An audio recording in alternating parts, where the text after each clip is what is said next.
Coloca a mão no seu coração, baixe sua cabeça. Quero orar aqui. Pai, vem com teu espírito de revelação nessa noite, Jesus. Senhor, encontra em nós corações vulneráveis para a tua palavra, Jesus. Corações quebrantados, corações dispostos àquilo que o Senhor tem de mensagem, Jesus. Coloca a minha vida como disposição, Senhor, mas que o teu espírito fale por meio da minha vida, Senhor, e não eu, não um esboço, nem nada disso, mas que as palavras surjam do teu coração, Jesus, para o coração da tua noiva, Pai. Em nome de Jesus, que eu não distorça qualquer tipo de mensagem, Jesus, mas que somente a graça e o teu Espírito Santo, Senhor, esteja aqui nessa noite para tocar os nossos corações, para fazer com que a palavra frutifique dentro de nós e dê frutos a 100 por 1, em nome de Jesus, nós possamos sair daqui cheios do teu Espírito, saindo daqui cheios do teu amor, cheios de amor por ti, Jesus. Tudo aqui é para a tua honra e a tua glória, Pai, no nome de Jesus. Amém?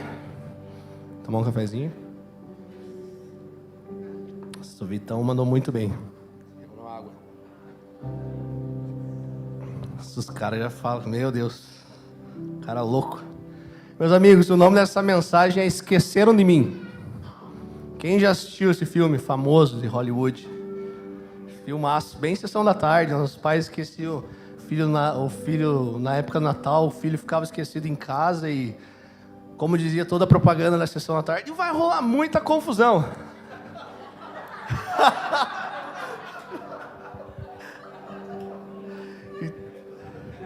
Cara, esqueceram o filho em casa, meu Deus, mas enfim.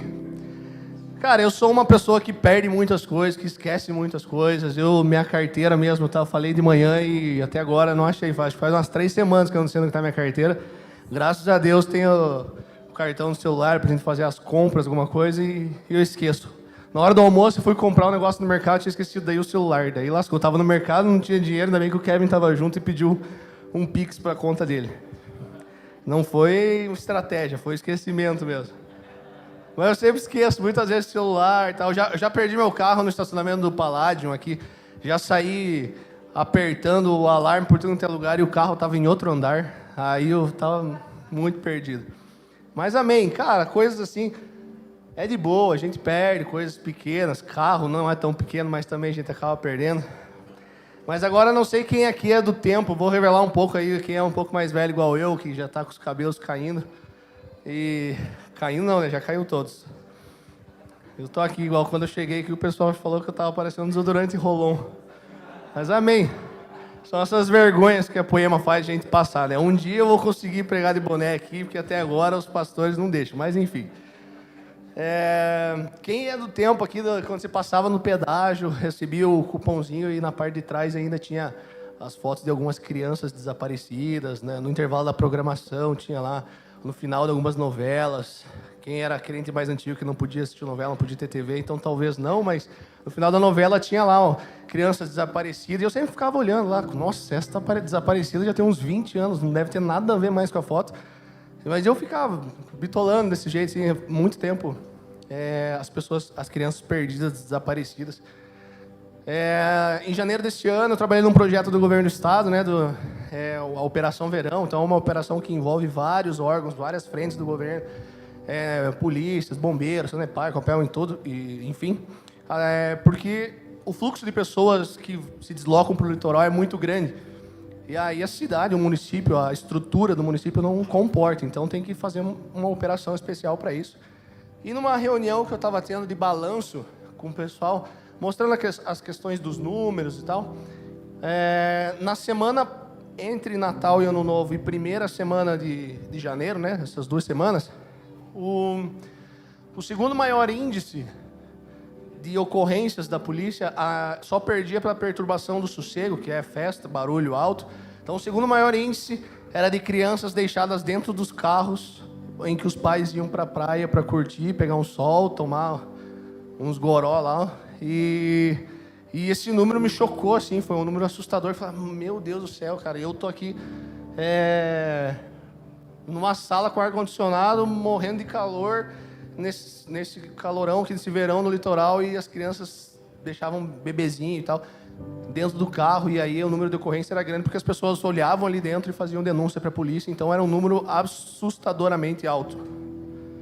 E eu quero passar para nós aqui, para nós meditarmos, uma passagem lá, que está lá em Lucas 2, verso 41, onde os pais de Jesus esqueceram ele também.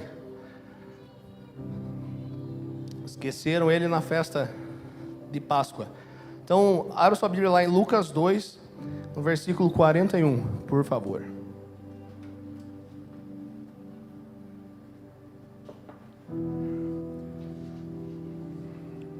Diz assim: todos os anos, seus pais iam a Jerusalém à festa da Páscoa. Quando ele completou 12 anos de idade, eles subiram à festa conforme o costume. Terminada a festa, voltando seus pais para casa, o menino Jesus ficou em Jerusalém, sem que eles percebessem.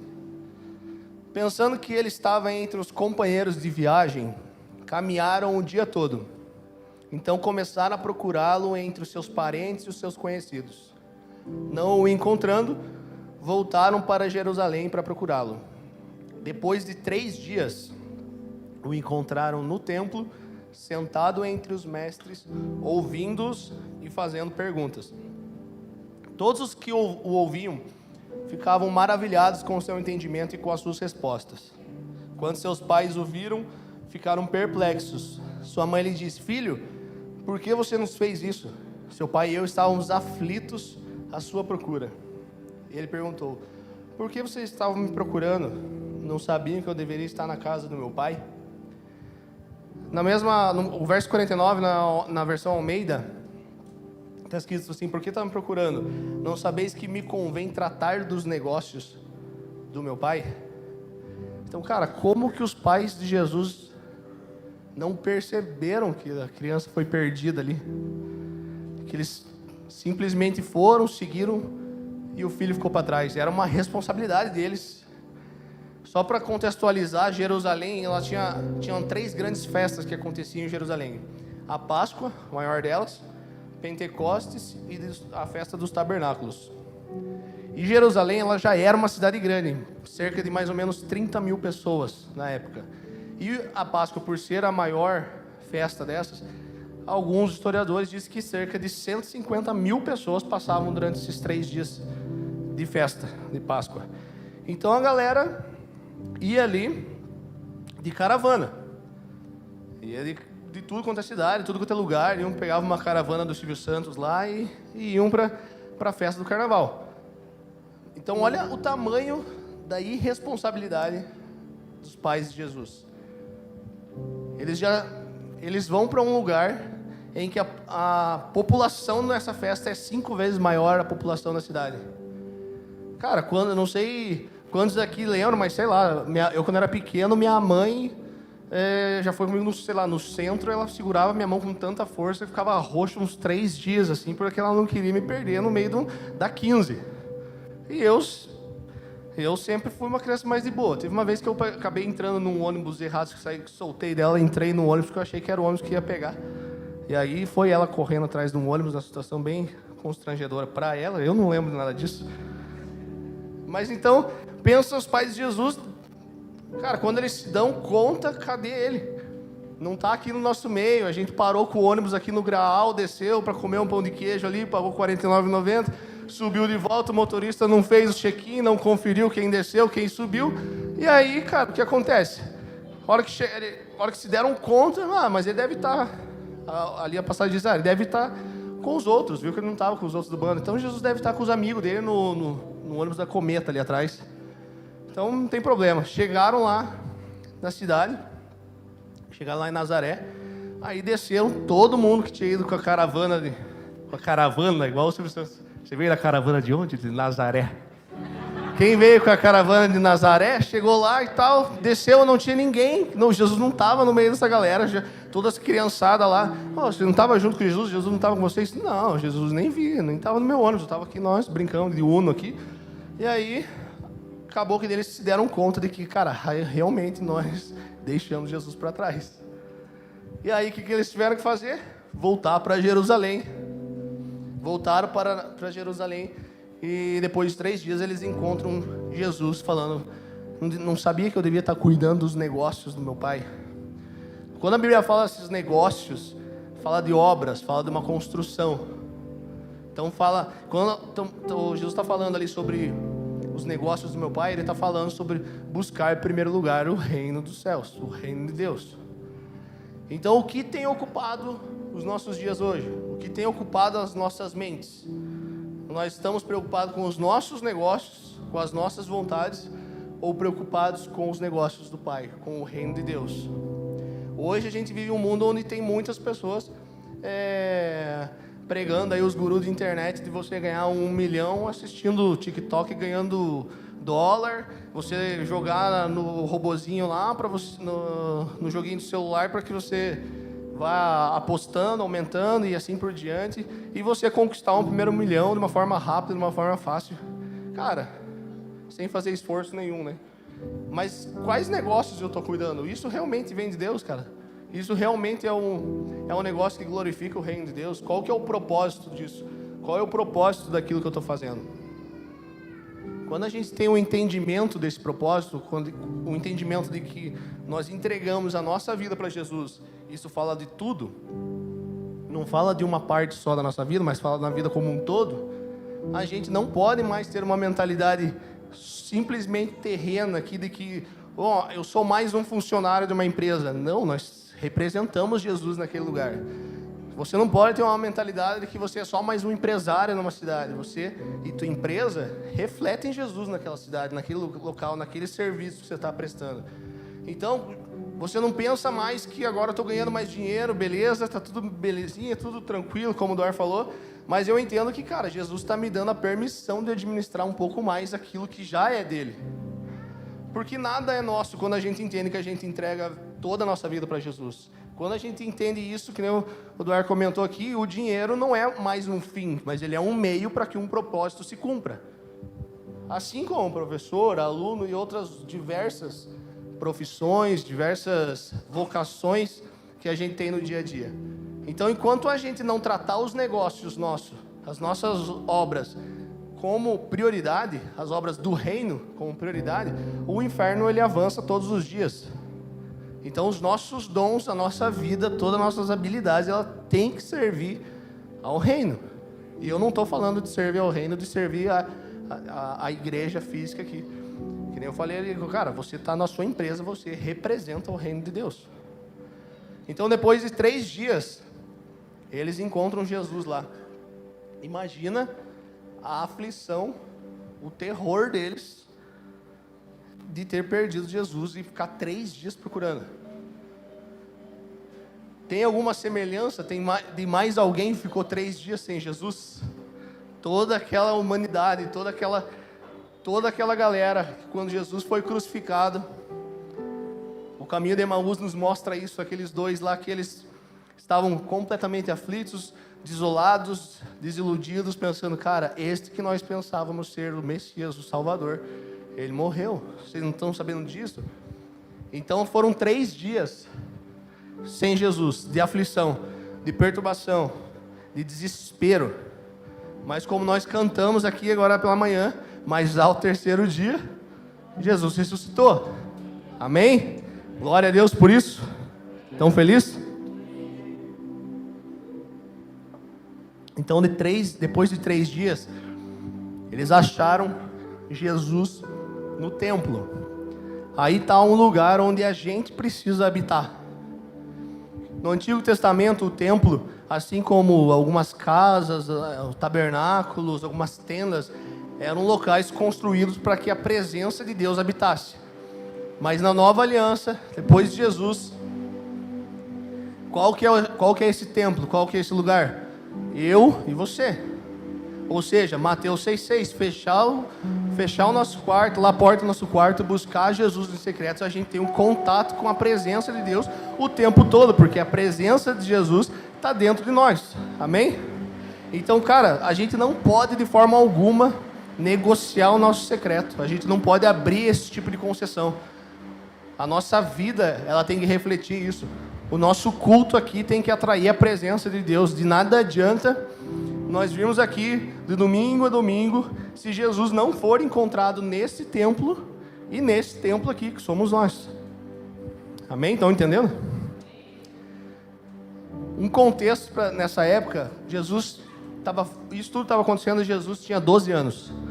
12 na Bíblia representa governo, então Jesus representava que ele tinha uma mentalidade de governo para responder aquilo. Aos 12 anos, no costume judaico da época, como a gente começou o texto falando que todo ano os pais de Jesus iam para esse lugar, então eles já tinham esse costume, os pais de Jesus sabiam que a festa da Páscoa representava, quais eram os seus costumes culturais e tudo aquilo que envolvia a Páscoa, eles já sabiam. E segundo a cultura judaica, aos 12 anos, o menino se tornava legalmente obrigado a guardar as leis de Moisés, menino judeu.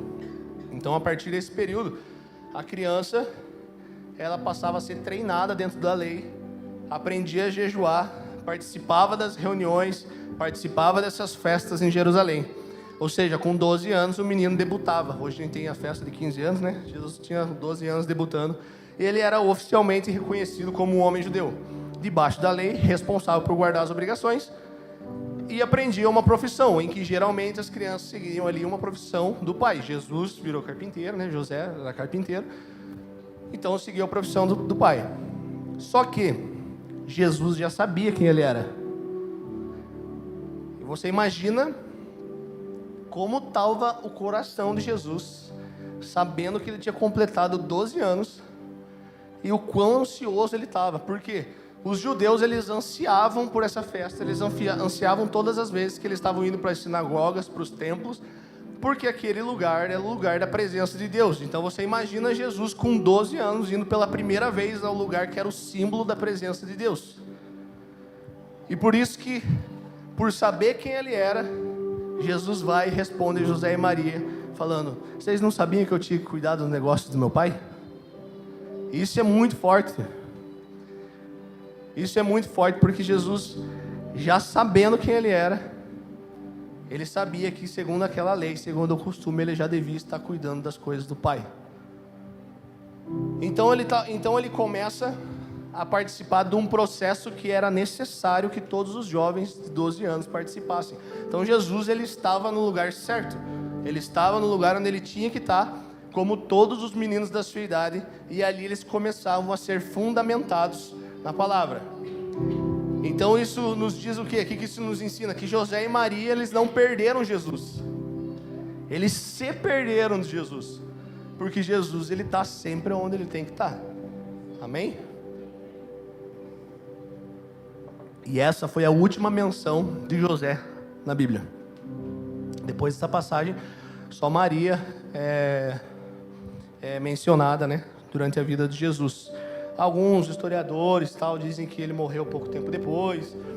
Aí eu não sei, aí você fica com a tua revelação ou a tua heresia aí. Eu estou soltando a minha aí, que é porque o pai agora é outro. Mas como que a gente faz para que a gente não se perca de Jesus? A única forma da gente se manter com Jesus é entendendo Mateus 16, verso 24. Pode abrir, por favor. Vou tomar meu café daqui a pouco.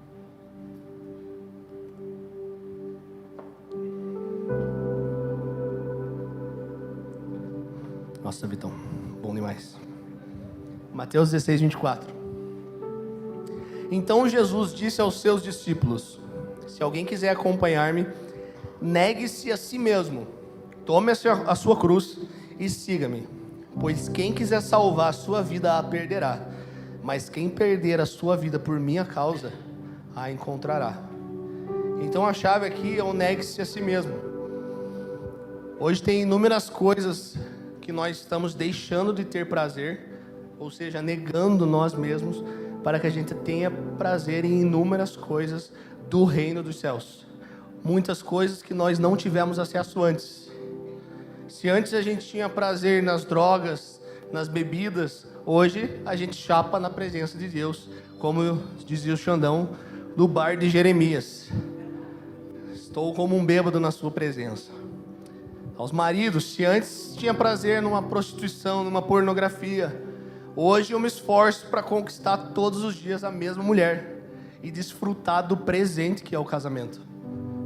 As mulheres solteiras aqui dessa casa, cara, se antes o teu prazer estava em ir para aquela baladinha, ser chavecado, e no outro dia o cara nem lembrar do teu nome, cara, hoje você sabe o seu valor para Deus, você sabe que você é a noiva, faz parte da noiva de Cristo, e você só entra num relacionamento com alguém que vai te levar para o altar e vai querer te conquistar todos os dias, porque você sabe o seu valor. Assim como vários outros exemplos, a gente não pode abrir concessão, porque se a gente abre a concessão, a gente age pela necessidade, e a necessidade ela sempre vai derrubar o padrão. Sempre que a gente agir pela necessidade, a gente vai derrubar o padrão, vai baixar o padrão. Então, ou você está satisfazendo a sua alma e a sua carne, ou o seu espírito. Amém? Quando a gente entende o nosso papel de filho de Deus, isso tem que mudar. Essa mentalidade tem que mudar. E eu estou falando do papel de filho de Deus, não um papel de evangélico que vai na igreja uma vez por semana e, como diz o Xandão lá, quem fala que você é evangélico é a revista Veja, porque a Bíblia fala que nós somos filhos de Deus. Amém? Então, quando a gente entende que a nossa mentalidade é de filho de Deus, que nós somos filhos, a gente começa a entender e botar em prática Mateus 5, todo tipo de desgraça chamada de bem-aventurança. Felizes são aqueles que são açoitados por minha causa, os pobres de espírito. Então, Mateus 5, depois vocês olham lá, todo mundo sofre algo, todo mundo que sofre alguma coisa, ele é chamado de bem-aventurado. E todo mundo que tenta se defender, se orgulha e acha que não precisa de ninguém, não é bem-vindo no reino dos céus, porque não se enquadra no Mateus 5. E seguindo a passagem lá em Lucas 2, versículos 51 e 52, eu chamo esses dois versículos de repente 30.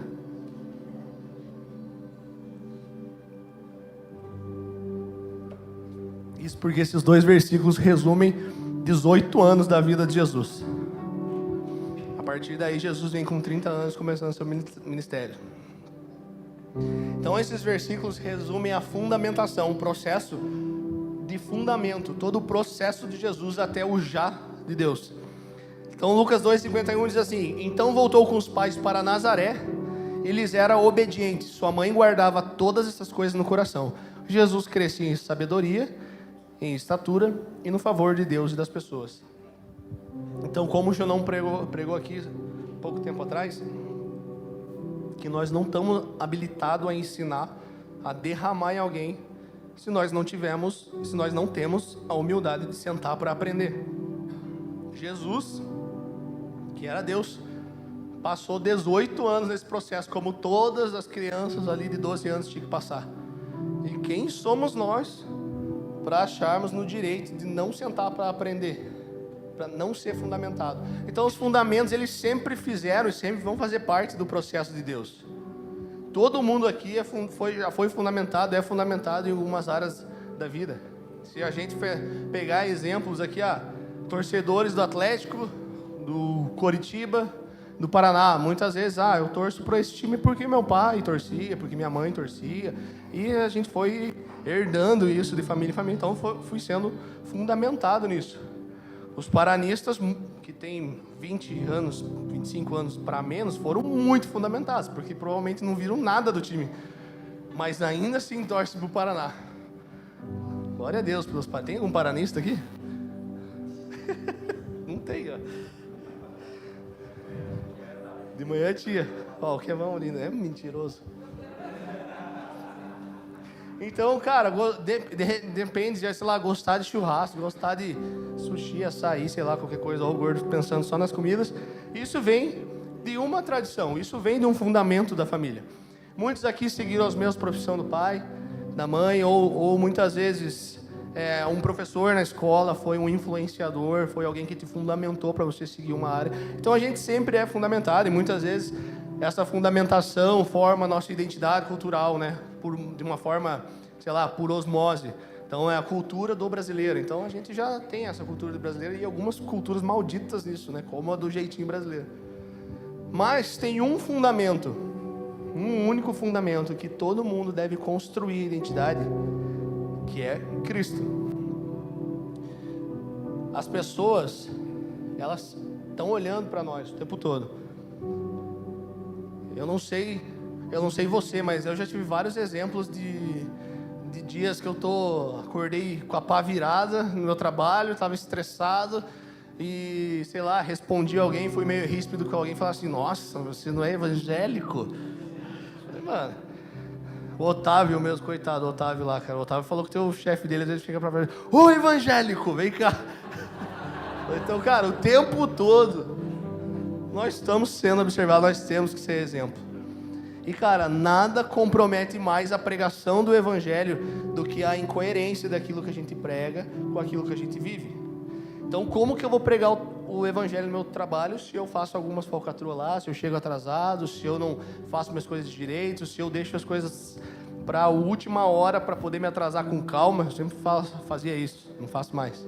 Como que eu vou pregar o evangelho ou aconselhar alguém, sei lá, sobre casamento, se eu traio minha esposa? Cara, eu não tenho como pregar o evangelho. Um exemplo da Fábia ali, a minha esposa, ela coordenou um curso de uma instituição de ensino superior e um professor estava num processo de fazer o ingresso do doutorado dele e faltavam 3 dias para terminar as inscrições, e ele se deu conta de que ele não tinha um documento que certificava que ele era fluente num proficiente num idioma, no inglês no caso. E ele foi até a Fábio e falou assim: você podia emitir um documento tal, falando que eu falo inglês e tal, para eu apresentar nesse meu processo seletivo. E ela falou assim: não entendi. Ele falou: não, é para eu apresentar lá e tal. Eu já fiz lá muito tempo atrás, mas o que eu tenho não é mais válido, passou do prazo. Ela falou assim: cara, eu não posso fazer isso. Primeiro porque a instituição nem faz esse tipo de prova. E segundo, que eu estaria fraudando alguma coisa. Por mais que fosse um bom motivo para você, eu estaria fraudando alguma coisa. E aí ele fez um escândalo lá, um escarcéu na faculdade, na frente dos alunos, falou horrores e xingou a 4ª geração, tudo. E aí ele foi e levou o caso adiante para uma coordenadora pedagógica, uma diretora, vamos dizer assim. E aí, passado ali algumas horas, algum tempo, ela estava na sala dos professores e foi chamada: fulano de tal está te chamando lá na sala dela, que era essa diretora. Ela chegando lá, já pensando: putz, eu não vou fazer, ela vai me obrigar, mas eu não vou fazer. Ela chegou lá, sentou, ela falou assim: eu trouxe a professora Fabiana aqui para ficar diante de nós aqui, porque ela não vai fazer isso que você está pedindo, e essa é a atitude que nós esperamos de um profissional com ética dentro dessa instituição. Então isso não vai acontecer, nós não vamos agir com essa falta de ética. E aí ela saiu aliviada e, cara, é aquilo que eu falei: como que a gente prega o evangelho se a gente abre concessões? Se ela abre essa concessão e ela dá esse jeitinho brasileiro pro cara, outros professores poderiam vir, ou outras coisas, outras situações, ou mesmo professor pedir outros arregos, e aí ela teria que ceder. Então, como a Marcela pregou ontem, que a gente acaba virando escravo da concessão que a gente abriu, assim como Arão lá virando escravo do povo. E o que a gente tem construído? Quais têm sido as nossas obras? A gente tem cuidado dos negócios do nosso Pai, a gente tem buscado, em primeiro lugar, as coisas do reino, fazer com que a nossa postura seja, como a Marcela pregou aqui, do prédio reto, para que as outras pessoas olhem e possam ser exemplos, possam ter nós como exemplo. Abra sua Bíblia em 1 Coríntios capítulo 3, no versículo 10.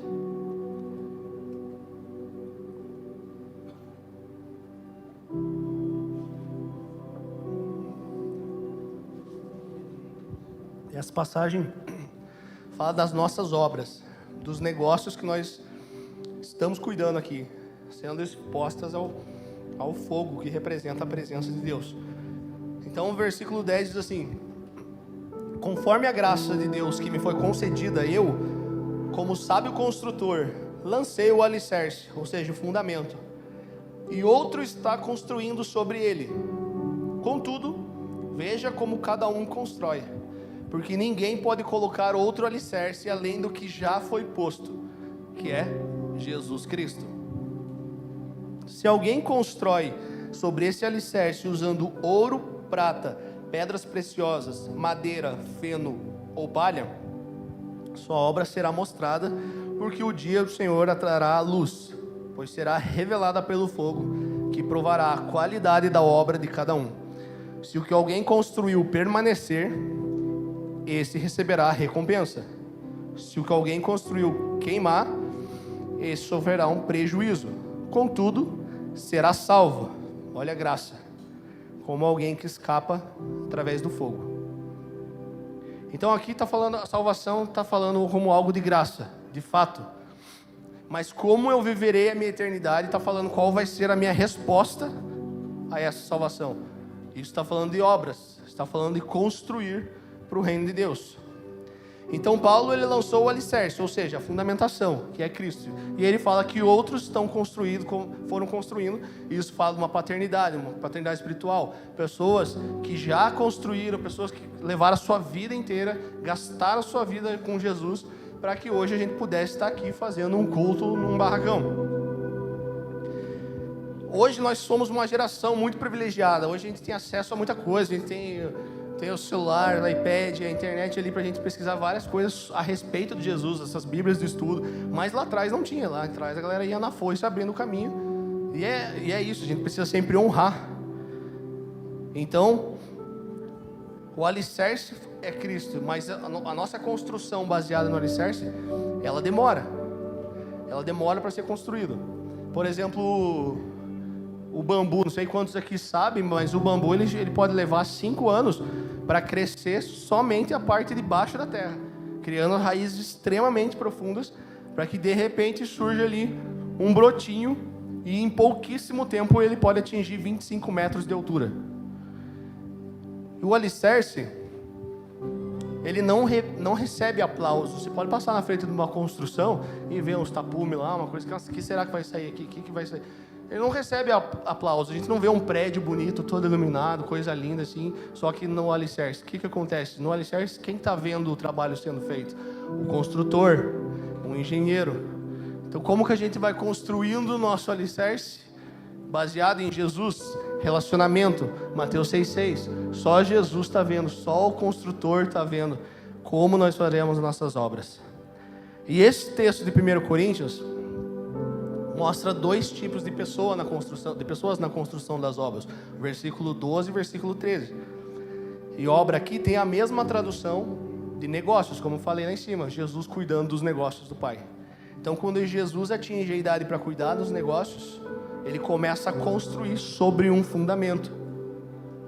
Então, o que eu estou falando aqui não é de você sair pedindo demissão do seu trabalho porque o seu trabalho não é evangélico, não é cristão. Eu estou falando aqui de não substituir as coisas. A construção não é isso. A construção é a gente alinhar as coisas da nossa vida, fundamentando em Cristo. Então não é eu sou vendedor da Magazine Luiza e amanhã eu preciso virar um vendedor da Livrarias Cristã. Cara, isso não tem nada a ver.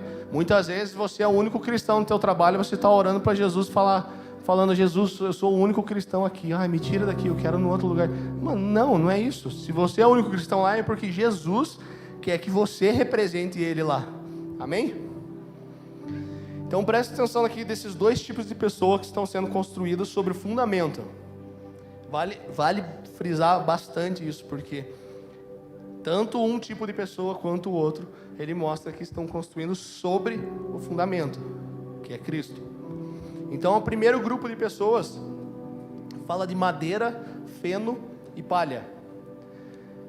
Essas 3 coisas, elas são da mesma família, né? Madeira, feno e palha. E madeira na Bíblia sempre vai representar obras humanas, né? A gente tem, por exemplo, a Arca de Noé sendo construída por mãos humanas. Então, a madeira fala de construir algo para Deus de fato, mas na verdade no meu coração, aquilo que eu estou construindo pode ser para mim mesmo, o meu ministério. Eu estou elevando o meu ministério, eu não estou gerando sucessores.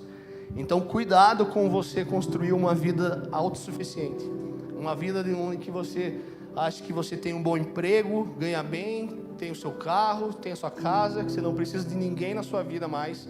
Cuidado, esse é um caminho muito perigoso. Um exemplo disso é o rei Uzias. A Bíblia diz ali que ele fazia o que o Senhor aprovava, mas quando ele se tornou poderoso, ele confiou na autossuficiência e ele foi queimar incenso no altar, que era a função dos sacerdotes na época. E isso está lá em 2 Crônicas 26. E como resultado disso, ele teve lepra e ele ficou recluso até o fim da vida dele. Um outro exemplo que eu citei de manhã aqui, e ele falou que era eu podia falar que era o nome dele, que era o Doar, nosso amigo. Ele falou assim, cara, antes da minha conversão eu tinha um trabalho nesse trabalho eu conseguia fazer umas fraudezinhas ali, umas falcatruas, fazer um famoso cachorro para ganhar um pouquinho a mais por fora ali, sem o patrão saber e tudo mais. E cara, era tanta grana que ele pagava o carro dele, pagava a parcela do carro dele só com esse cachorro que ele fazia. Cachorro. E aí, cara, quando ele é apresentado para o fundamento, ele conhece o fundamento que é Cristo, e ele começa a construir algo, ele vai e fala para Deus, e agora você tem que dar um jeito, porque eu estou parando de fazer isso, eu não vou fazer mais, porque eu sei que isso é errado, eu já aprendi, mas daí vem a parcela do meu carro, cara. Aí ele falou, cara, aí foi bem claro, Jesus assim, aí o problema é teu, você fez isso aí eu mandar, então você fez na força do seu braço, agora você que sustente na força do seu braço. Então tudo aquilo que a gente construir na força do nosso braço, a gente vai ter que sustentar na força do nosso braço, e o nosso braço é fraco. Eu falo por mim mesmo, que se eu vou fazer um exercício isométrico, uma prancha lá, eu não sei vocês, mas eu me tremo inteiro porque meu braço é fraco. O meu peso é forte, mas o meu braço é fraco.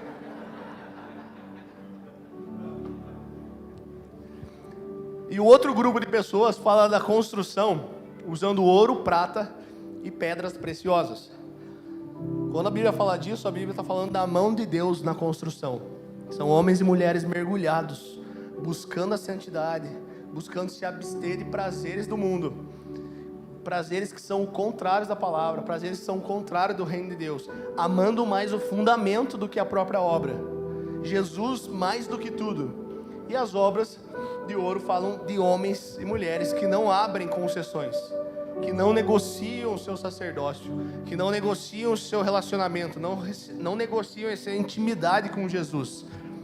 Então, esse é um outro grupo de pessoas. E quando Paulo fala ali das nossas obras serem reveladas pelo fogo, é porque está falando do indivíduo.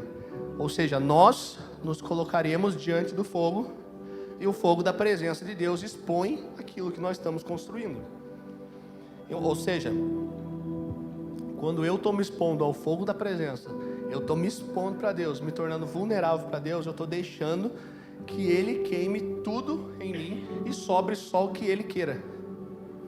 E isso é muito poderoso. A gente gosta de cantar aquele louvor que o fogo nos teus olhos fez eu me apaixonar, queimou todos os outros amores, e eu não vou cantar. Ah, não. Vocês não aguentariam isso, essa voz aveludada nos ouvidos. Cara, então construir algo usando ouro, prata e pedras preciosas, quando elas são expostas ao fogo, elas são o quê? Purificadas, refinadas, elas se tornam de grande valor.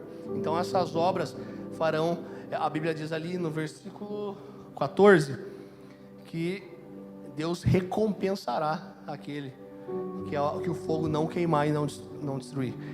E cara, se tem alguém que sabe presentear, que sabe recompensar a gente, é Deus. Mas se a gente não quer receber esse presente de Deus na eternidade, a gente pode construir usando madeira, palha e feno. O que são essas três coisas? Elas pegam fogo muito rápido, ou seja, elas queimam, elas levantam com a mão para cima e cantam Eu Te Amo, Jesus, muito rápido. É muito rápido para eu queimar, mas a mesma rapidez, a mesma velocidade que elas queimam, elas apagam. Quem aqui já acendeu uma churrasqueira usando ali um pouquinho de palha, de feno, sapé ali, então que sejam os mais do mato igual eu, assim. Pegar um sapé ali, então, e começar o fogo, porque essas coisas, elas levantam uma labareda muito alta, muito forte, e aí você vai colocando madeira ali e vai mantendo o fogo aceso. Aí tá a dica para quem quiser acender a churrasqueira e fazer um churrasco e me chamar. Amém? Então, é quase eu escolher o que eu vou querer, se eu quero um presente de Deus ou se eu quero um prejuízo de Deus, porque o verso 15 diz que sofreria prejuízo. Mas o mais louco disso tudo é que a parte B do verso 15 Diz assim: contudo, será salvo como alguém que escapa através do fogo. Que Deus misericordioso, meu Deus. Mas o que é ser salvo como alguém que passa através do fogo? Eu não faço a menor ideia, eu não quero nem saber o que é. Eu prefiro tentar construir as obras usando ouro, prata e pedras preciosas. Então, eu não quero nem saber o que é ser salvo escapando pelo fogo.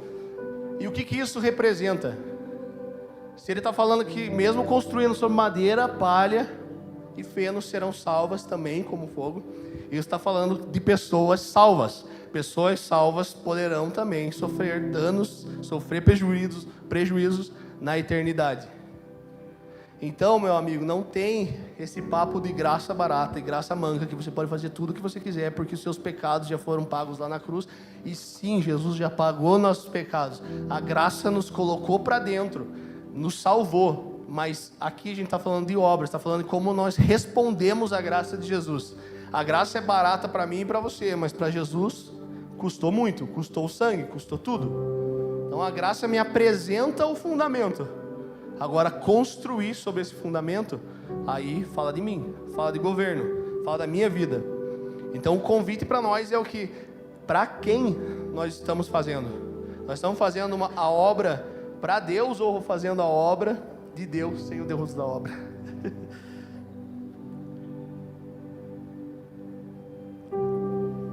Um dia, eu e você, nós vamos estar frente a frente com Jesus, com aquele que deu a vida por nós, de graça. E Jesus pergunta: o que você fez com essa graça que eu te dei? O que nós vamos apresentar diante dele?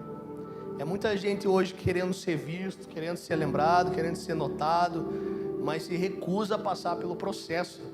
Não mergulha na palavra, não mergulha na presença. Muitas vezes quer ser líder, mas não lidera as coisas elementares da vida, como a vida com Deus, a família, o trabalho. A gente quer muitas vezes, como a Marcela pregou aqui, chegar lá em Canaã, mas não quer passar por Harã, não quer passar pela essa estrada. A gente quer um teletransporte, a gente quer um atalho. E o atalho, meu amigo, ele desvia do caminho de Deus. Deus não é um Deus de atalho, Deus é um Deus de processo. Quem chamou você para ganhar dinheiro muitas vezes numa pirâmide disfarçada ou numa Blaze da vida?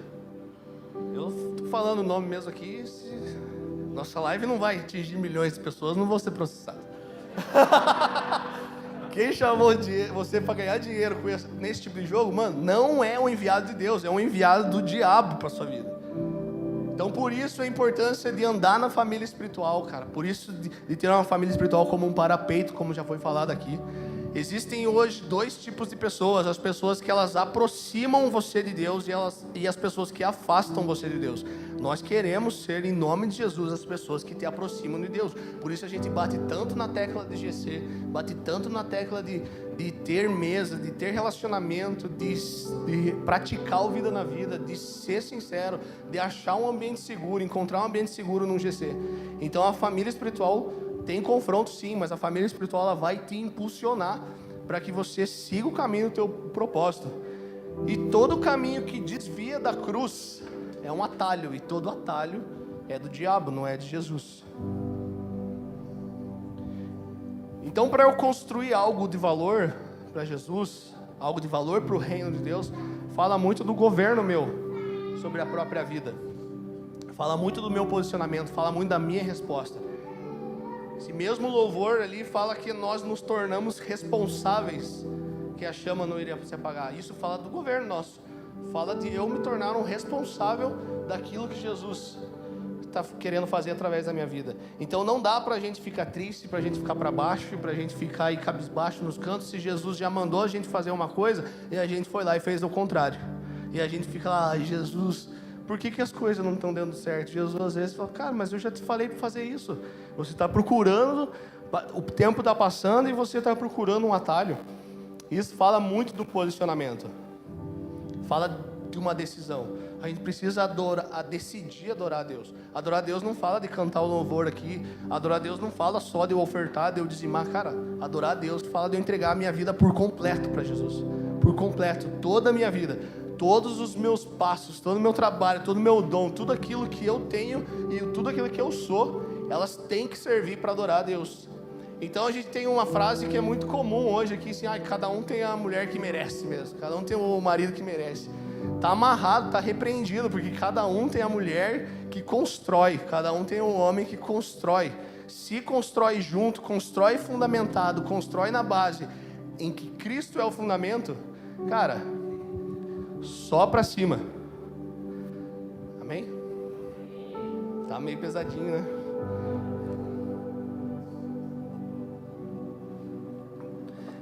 Mas tem uma boa notícia. Nosso apóstolo Leandro Barreto, ele fez uma pergunta no início dessa série, uma mensagem chamada Spoiler, não abrimos concessões. O spoiler é aquilo que aqui a gente já sabe, o spoiler é que no fim Jesus venceu tudo e amém. Esse é o grande spoiler, esse é o final do filme. Não é um Esqueceram de Mim ou De Repente 30. O final do filme é Jesus vencendo e reinando sobre todas as coisas. E quando a gente fala que Jesus está voltando, quando a gente fala de Maranata, a hora vem, cara, o que isso causa para você? Isso te dá um medo? Te causa medo ou te causa uma alegria? A boa notícia é que se hoje isso te causa medo, Jesus tem graça e misericórdia para restaurar o fundamento, para restaurar o nosso alicerce. E eu queria caminhar para encerrar aqui. João 14, no versículo 12. Pode abrir lá, por favor. Essa é uma promessa, como eu falei lá no começo, de Jesus para mim e para você.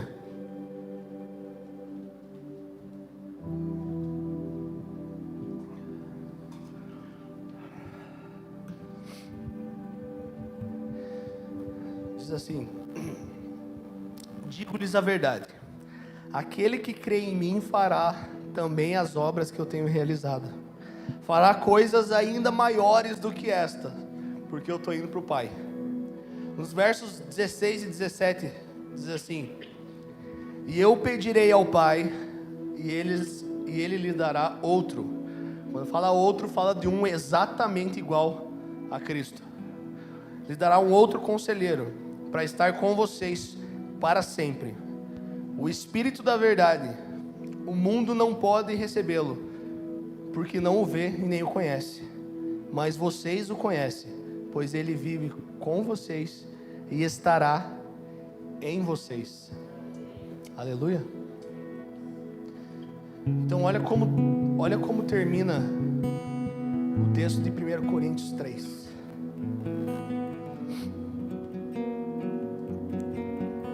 Versículo 16, 17 diz assim, vocês não sabem que são santuário de Deus e que o Espírito de Deus habita em vocês? Se alguém destruir o santuário de Deus, Deus o destruirá, pois o santuário de Deus, que são vocês, é sagrado.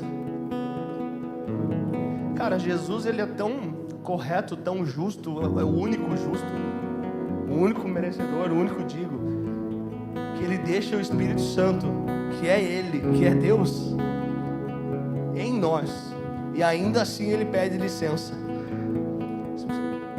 Lá em Apocalipse 3, nos versículos 19 e 20, diz assim: repreendo e disciplino aqueles que eu amo, por isso seja diligente e arrependa-se. Eis que estou à porta e bato. Se alguém ouvir a minha voz e abrir a porta, entrarei e cearei com ele, e ele comigo. Repreendo e disciplino aqueles que eu amo. Então, é uma mensagem pesada? Mas Jesus repreende e ensina quem ele ama. Como o Xandão mesmo falou há um tempo atrás, que o confronto, ele é o excesso de amor.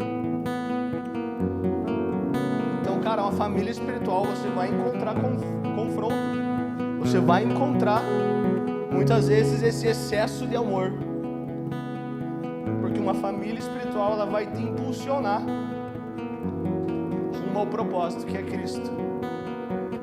E Jesus é o fundamento, ele tão gracioso e misericordioso que Ele faz esse convite, né?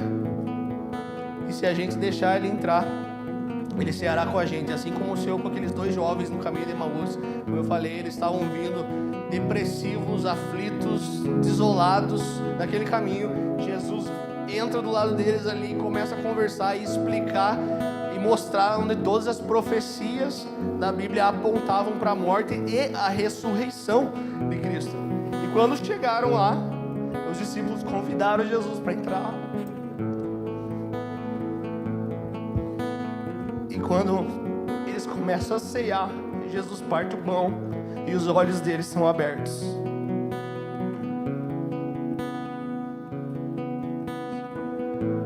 Então, meus amigos, com 12 anos, a família perdeu Jesus e voltou lá a buscar. Mas no caminho de Emaús, Jesus vai até eles e se revela na mesa. Na mesa, na intimidade, no relacionamento, no partir do pão, aonde Cristo é revelado. Então nós saímos da festa, nós saímos lá e deixamos Jesus para trás, e a gente perdeu Jesus.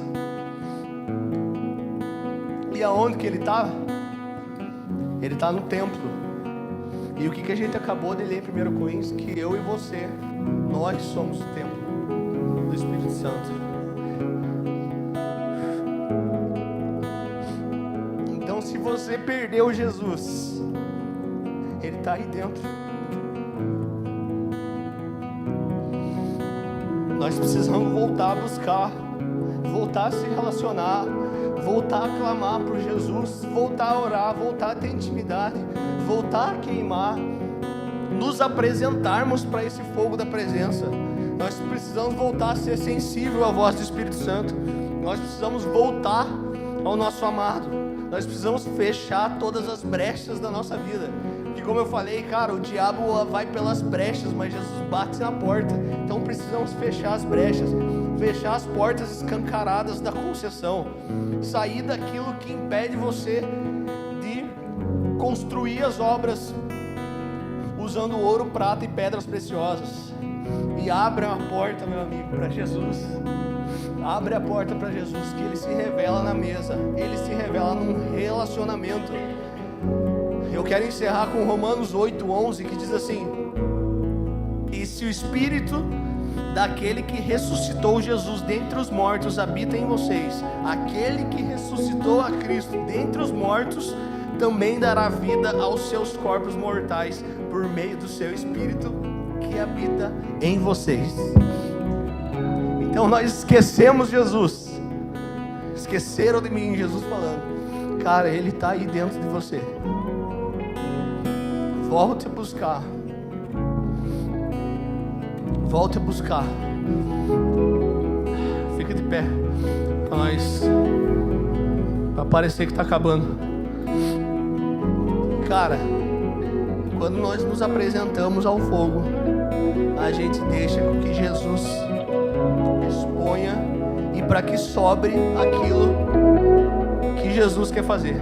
E o fogo de Jesus não é um fogo estranho, não. Ele é um fogo consumidor que mata, sim, mas ele consome o pecado e ele faz com que nós sejamos alterados, nos dá uma nova mentalidade. E nós, como respondemos a isso? Construindo, sobrando só aquilo que Jesus quer. Então, meu amigo, se apresente ao fogo de Cristo, cara. Se apresente a Ele, se apresente no seu quarto, se apresente aqui agora. Mostre para Jesus as suas obras, mostre aquilo que você tem feito e peça para Ele revelar para você se aquilo que você está construindo é de madeira, palha e feno, ou ouro, prata e pedras preciosas. Se for madeira, prata e feno, Jesus tem graça e misericórdia para restaurar o fundamento e para que nós sejamos recolocados na rota e que nós possamos construir de uma forma que glorifique o nome de Jesus.